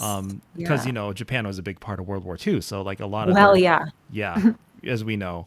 But so Sparkling Harmony was just basically just kind of like a little interlude to what to expect. It's basically to explain the characters of Catra and Troa. Like, they're very peace loving, very Oh, okay. I don't know if you remember in Gundam Wing, pacifism was a huge thing in that show. So Okay. it kind of showed Catra, even though he pilots this amazing, awesome, cool robot that destroys things and giant swords, but deep down, he's a kind-hearted young man that just wants peace. And that's what I Right. relate. So I really related to him, his character, and his Gundam is right here on my desk. So I Ah. built it on Stream once. So yeah, but Oh my gosh, neat. that one scene of him playing the violin, like, developed my love for the violin. So when I saw you playing, I've met many amazing violinists Okay. on Twitch, but you definitely Yeah. stand out. There are a lot. Yes, there are a lot. There are a lot. And I mean, there's always one more that it's like, well, how long have you been here? How have I never met you? Yeah. Yes, please. It's For like, real. please, more of the violins. I'm glad that this instrument is getting the love and attention it deserves, thanks to people like yourself and Lindsay and Rachel and all these talented people. And I don't even play an electric violin. I had one for like 5 minutes and just decided I'm never gonna want to play this. I didn't like how it sounded under my ear. I couldn't deal with it, whatever.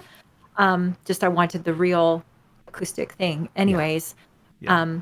but like Rachel Grace, and then now that I listen to this podcast called Rockstar Violinist, it's all electric violins, and just what is possible with a violin. How I have always thought of a violin is it's the part of my voice that I can't sing. So it's always felt like that. It's like I'm still singing, but now I have this whole cool thing to sing really, really high and really, really fast, and sing two notes at once if I want. So, Yeah. or make different noises. Like I can pluck, or I can, I was in a show I was the orchestra for a show. So they were on stage and I was in the orchestra pit, and it was a fire scene. And so I was like, I had to make all these like horror noises basically. Oh, cool. And so it's like, that's possible too. But, you couldn't do that on a piano. You had to, it was me. It was all me. Like, okay, do your noises. So things like that where, and then of course, any genre of music. It's totally open. It's totally open. Yes, maybe not rap. However, I inserted myself into some Russian hard bass because I loved the song and I thought it was great and hilarious. And I was like, I'm totally going to write myself a part because I want to. And now I don't have that snobbery of, it's not proper music. It's not whatever. Like, I'm sorry, did I entertain? Then it was music. Right, exactly. Did I like it? Did you like it? We're done. Job done Because- here, Yeah, drop. yeah, because now that it's just this medium, this platform, this way of communicating, this way of performing, it just makes it all totally open. So what people suggest in my Discord is like, well, if it inspires me, if I want to do it, then yeah, there's nothing in the way. I can sing TV themes on my show because where else in the world would I have had a reason to do that? But it's like, well, Exactly. I've been singing The Nanny to myself in my living room when the show was on Oh, God. forever. And like now that it's on all the streaming things, it's like, oh my gosh. So it's like, oh, well, I could sing this for an audience. Wouldn't that be hilarious? And then whatever. And so that's why my song list looks like, what happened here? Like, did one of those old record stores throw up in your song list? It's like, yeah, that's exactly what happened. I love that. So, would you say Fran Drescher is a big influence on your voice, that little nanny voice that you do, kind of like that? Mr. Sheffield. Oh, no. Oh, my No, God. I know. And nobody wants to hear it, right? Because it's like, that's always the thing. Here's what I will say. Whatever it was at that time that show was on, that meant funny and comfort and family and like falling in love. Like everything about that show was exactly what I wanted in my life. I wanted that. I wanted make me laugh, make me feel like, she wasn't in a family, but then she had a family. Like she she was welcomed into Yeah. this family, and like they're falling in love, and she's so funny and she's so extra, and that's okay. Everybody loves it. And so, I don't apologize for loving that show, but that's why it was a big deal to me. It was like, I love her. and, and I wasn't really at a place in knowing myself enough to know, like, oh, that's probably why, because I feel like maybe I'm a bit extra, and maybe So now we know maybe I where we get it from. haven't quite figured it out. I wanted to comment on like your pizzicato and your vibrato and slurring game is just completely on point. So I'm Oh, really wow, impressed by thank that. you. TV shows that you grew up with. You mentioned Looney Tunes a lot, which I grew up Yes. with and loved. My very, very favorite childhood show was called Square One TV. It was on PBS, and it was a math show. So it had like skits and music, and then at the end of each episode there would be like an 8-minute serial of mystery show, and they called it MathNet. So they were like math detectives. Hmm. I was staying up kind of past my bedtime. It would be shows that my parents found funny, and sometimes I wouldn't get the jokes because they were like grown-up jokes. But I love funny voices, and so yes, anything that was like the sketch shows, Like any Saturday any Night kind of Live. sketch. Yes, sketch shows, shows with funny characters. Did you ever watch Like, All That on Nickelodeon, Keenan and Kel, like those kids Yeah. comedy shows? Yes. Okay. Yeah, I loved like what's funny.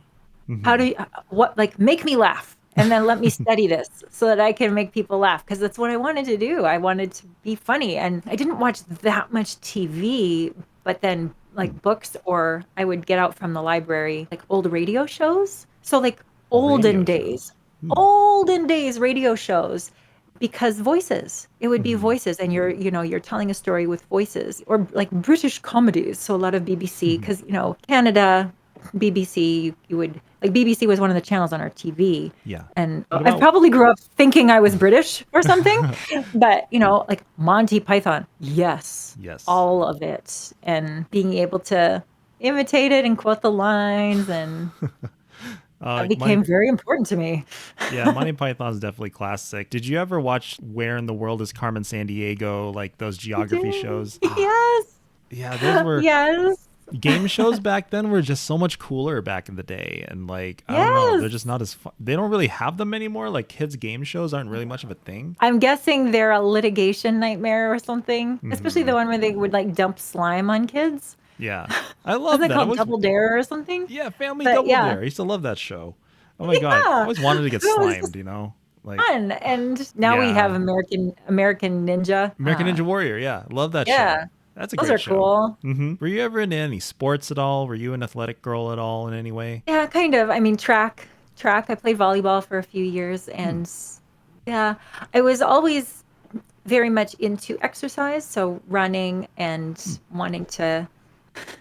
I had a weight issue. I had an eating issue. I had a lot of issues, and so Oh. yeah, exercising really hard was part of my part of my problem a little bit. I would have considered myself an exercise bulimic. Like I know it's not to be dark. It's like, were you athletic? Well, not in a healthy way.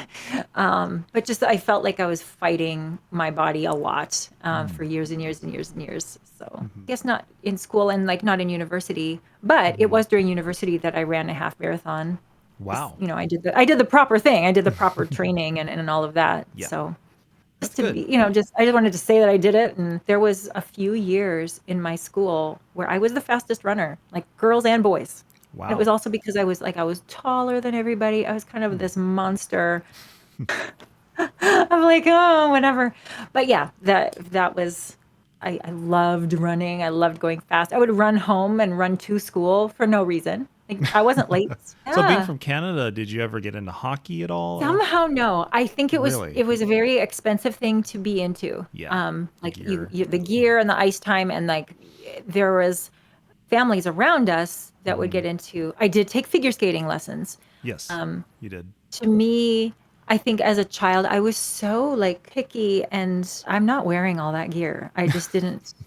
Ew, If- And honestly, the reason why I stopped playing volleyball, because I played volleyball for middle school, I stopped because I started being afraid of the other girls on my team. They were just so aggressive and so physical, and I was like, I hate this. Like, I really didn't have that competitive, yeah, I want to hurt you. Like, I did not have that. I didn't like the aggression that much. Just didn't, it didn't fit with me. And I found myself, I would like just freeze. Especially if the other girls were mad at me for, oh, you should have had that, whatever. I couldn't deal with that. Yeah, I So, didn't really like the whole competitive nature of, a coach yelling at you and like your teammates like blaming yeah. you for mistakes. That's why I didn't stick with playing a team sport. But like, do you ever like watch any sports? Do you follow any sports at all? Are you a I fan? love hockey. I love, love, love hockey. Really? Yes. Who's your favorite Yes. team? Oh, but I guess I'm going to go with the Mavs right now just because our friends of ours, Really? they are very, very into the Mavs. And we got to see Oh. them play live. They played against Seattle. We went to the game and they Oh. won. Like it went all the way to a shootout. It was totally amazing. We all lost our voices from screaming. So it was totally awesome. It had like 2 or 3 fights like with blood. Like yeah. I Oh will watch yeah. other people fight. Like this far of like, oh, I don't like aggression or I don't like whatever. Yeah, that's just me. I love fights like that are especially choreographed fights like in movies. Oh my goodness. Really? That could be a whole topic. I love watching other people be properly competitive. I kind of enjoy MMA. I love, love, love Gina Carano. She's amazing. Yeah. One of the I OGs. named my car after her. Really? What do you call her? Gina? Yeah, my car's name is Gina. Performing jump up superstar from Super Mario Odyssey. Yahoo! Okay, and I need my red hat, and there is a command for that called red hat. You'll see them all over the screen, and then on my head.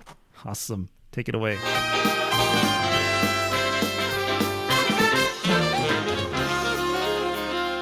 Here we go, off the rails. Don't you know it's time to raise our sails? It's freedom like you never knew. Bernie Banks or a pass. Say the word, I'll be there in a flash. You could say my head is off to you. Oh, we could zoom all the way to the moon from this great wide wacky world. Jump with me, grab coins with me, oh yeah. It's time to jump up in the air. Jump up, don't be scared. Jump up and your cares will soar away. And if the dark clouds start to swirl, don't fear, don't cheer, 'cause I'll be your one-on girl. So let's all jump up super high, high up in the sky. There's no power up like dancing. You know that you're my superstar. No one else can take me this far. I'm flipping the switch.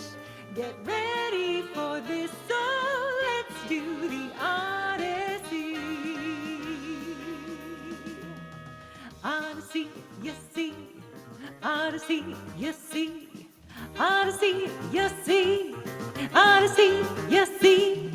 Odyssey, you see. Odyssey, you see. Odyssey, you see. Odyssey,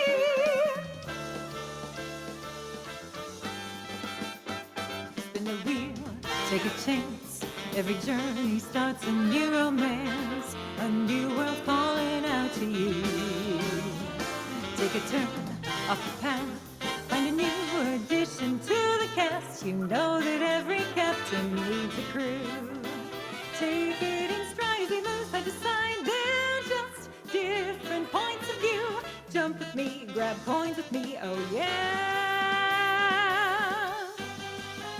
Come on and jump up in the air. Jump without a care. Jump up 'cause you know that I'll be there. And if you find you're short on joy, don't fret, just don't forget that you're still our one-up boy. So go on, straighten up your cap. Let your toes begin to tap. This rhythm is a power shrimp. Don't forget you're the superstar. No one else could make it this far. Put a comb through that stash. Now you've got panache. So let's do the Odyssey.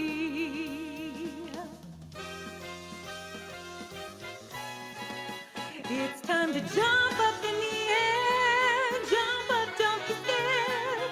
Jump up and your cares will soar away. And if the dark clouds start to swirl, don't fear, don't shoot, don't cheat, 'cause you'll be your one-up girl. Now listen, all you boys and girls all around the world, don't be afraid to get up and move. You know that we're all superstars. We're the ones who made it this far. Put a smile on that face. There's no time to waste, so let's do the Odyssey. Yeah, yeah. Ooh,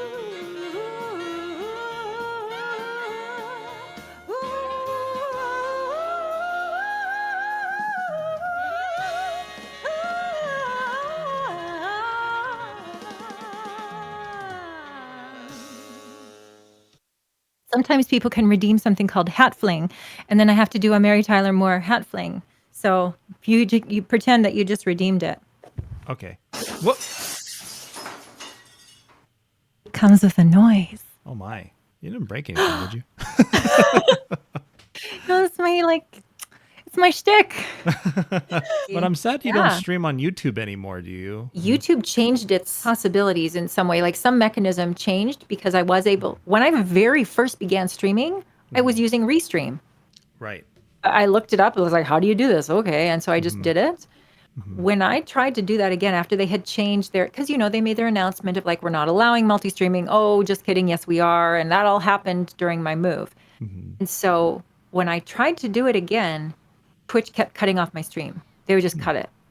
And I was like, I changed my bit rate a whole bunch of times. It didn't seem to matter what I was sending to Restream. Twitch would just be like, nope, not doing it.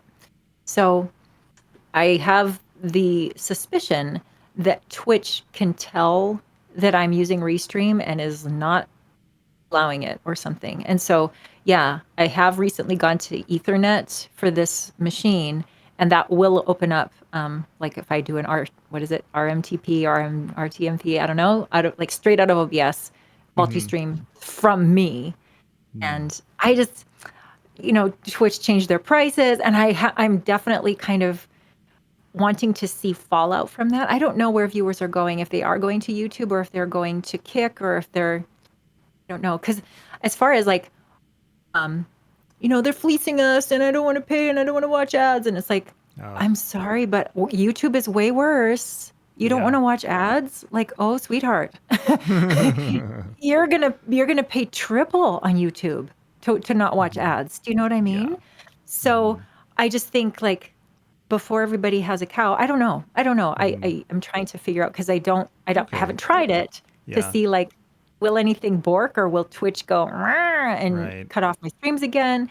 And I just sort of like, I've been enjoying this feeling of the dust finally settling. When I tried Restream, then I was getting all kinds of like either bots or other languages typed into YouTube consistently. It's like, are these bots or what? Because it would, and it was just not English. And it was totally constant. And I thought, I am not here to make life for a mod impossible. So this is just not working, and it didn't feel worth it. I just thought, am I getting more viewers or am I getting more bots? That's dumb. No, I gotcha. So that's good that you found where you feel like you belong, right? Would you say this is Twitch? Yeah. I mean, definitely this medium, this way of performing, this way of communicating. Now, because I'm not a partner, I don't feel like I have a whole ton of loyalty to Twitch as a platform, but I have loyalty to my viewers, and my viewers are on Twitch. So for now, I feel like I'm definitely not ready to be like, yeah, see ya.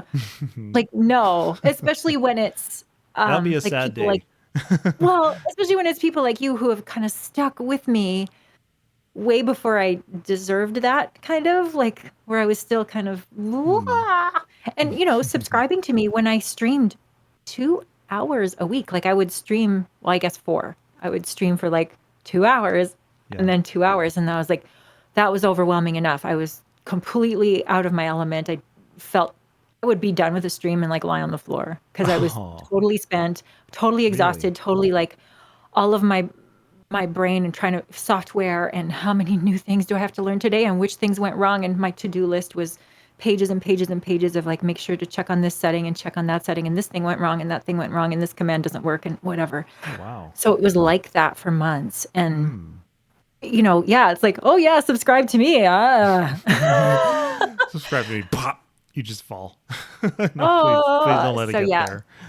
And I think that's why it's Wow. okay for things to grow organically. Like if I Yes. had gotten, oh yeah, 2,500 followers, like no, I was not ready for that. I'm getting there, but I'm okay with it growing at exactly the pace it's growing. I don't know. I still don't feel like, man, where is everybody? Like I don't feel like that. I feel like, oh my gosh, people, yeah. So Yeah, it means a lot to have just even a few people in the chat, just show up yeah. and, cheer Because you then they on. then they It means a feel lot. comfortable Yeah. talking. Hmm. And I know that from going to a bigger stream Hmm. where they don't know you're there. They don't care. Like you could say something or not say something or put in a ton of emotes or not put in a ton of emotes and it makes absolutely no difference to anyone. Yeah. And that doesn't like, well, then I'll just watch YouTube. I don't care, you know? The thing is, like with music streams, I think coming from a viewer's perspective, and I'm sure Yeah. you can relate to this in some way, is that when someone's playing a song, when they're in the middle of a song, like they're sitting there listening, usually people go back to what they're doing, or they're doing it while they're working, like you said, or Yeah. just in the middle of something, or Right. playing a game. So they won't always we won't always be able to like respond right away, Oh, for because sure. there's plenty of time for us to kind of zone back out to a different zone, if that makes Mhm. sense. So Absolutely. it can And yeah, likewise, if yeah, I'm in the middle of a song and the chat is going insane, yeah. I am for sure gonna miss all of those things. Hmm. If somebody is, they say something or tell a long story or whatever, Hmm. unless I, really take the time to scroll back up and okay, let me read and let me catch up on things. But I kind of try to use my judgment, like, well, should I take up the time doing that or not? Right. And and then it's just like, I'm sorry, I missed that. Like that's Having important yeah. to me to Hmm. acknowledge who came to my stream. Like Yeah. whatever it was that you were choosing to do with your time Hmm. and your screen space and your bandwidth, you clicked on me. Thank Exactly. you. Like You're worth that's not nothing. you are It's worth not. our time. You are worth people's time. Yeah. Definitely loved and cherished on this platform. Speaking on behalf Well, of them. thank you for that. No Thank you for problem. that. This next piece is going to be from Lord of the Rings. All right, so this will be Edge of Night. This is a walking song, and I sing the verses that appear in the book, which is Book 1, Chapter 3, a walking song Frodo, Pippin, and Sam sang as they hiked through the woody end. Home is behind the world ahead, and there are many paths to tread. Through shadows to the edge of night, until the stars are alight. Mist and shadow, cloud and shade, all shall fade, all shall fade. Still round the corner there may wait a new road or a secret gate, and though we pass them by today, tomorrow we may come this way and take the hidden paths that run toward the moon or to the sun. Both thought and not and slow, let them go, let them go. Sand and stone and pool